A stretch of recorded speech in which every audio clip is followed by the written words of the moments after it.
నమస్తే K24 news.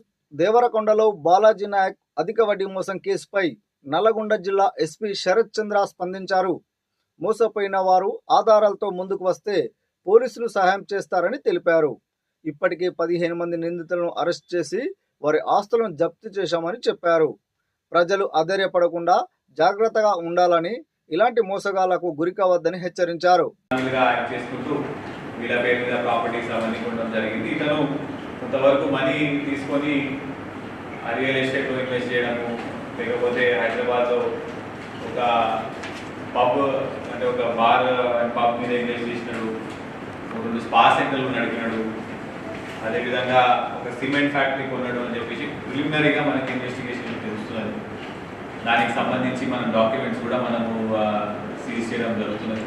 అదేవిధంగా కొన్ని రియల్ ఎస్టేట్ వెంచర్స్ కూడా చేసినాడు అని చెప్తున్నాడు. అది కూడా మనం డాక్యుమెంట్స్ అన్ని కూడా వెరిఫై చేయడం జరుగుతుంది. దీనికి సంబంధించి ఈ అబ్బాయి కూడా 10th ఫెయిల్ అయిన తర్వాత ఒక కంపెనీలో డిస్ట్రిబ్యూటర్గా పనిచేసి మళ్ళీ అక్కడ నుంచి బాలాజీ నాయక్ దగ్గర ఏజెంట్గా పనిచేసి సొంతంగా ఈ విధంగా జనాల నుంచి డబ్బులు తీసుకొని మోసం చేయడం జరిగింది.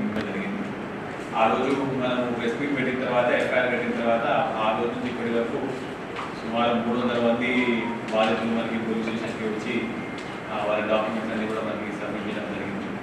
అయితే అదే క్రమంలో అదే ఊరికి చెందిన మధు అనే పర్సన్ని, రామాబాద్ మధు అనే పర్సన్ని మనము ఇవాళ పట్టుకొని రిమాండ్ చేయడం జరిగింది. ఇతను కూడా బాలాజీ నాయక్ ఏ విధంగా బిజినెస్ చేసినాడో అతని దగ్గర నేర్చుకొని, అతని దగ్గర ఫస్ట్ ఏజెంట్గా పనిచేసి తర్వాత నేనే సొంతంగా నడుపుతానని చెప్పేసి ఆయన దగ్గర నుంచి మళ్ళీ సపరేట్ అయిపోయి ఇతను కూడా బాలాజీ నాయక్ ఎంత మనీ చేసినామో అంతవరకు ఇతను కూడా సేమ్ అంత అమౌంట్ జనాల నుంచి కలెక్ట్ చేయడం జరిగింది.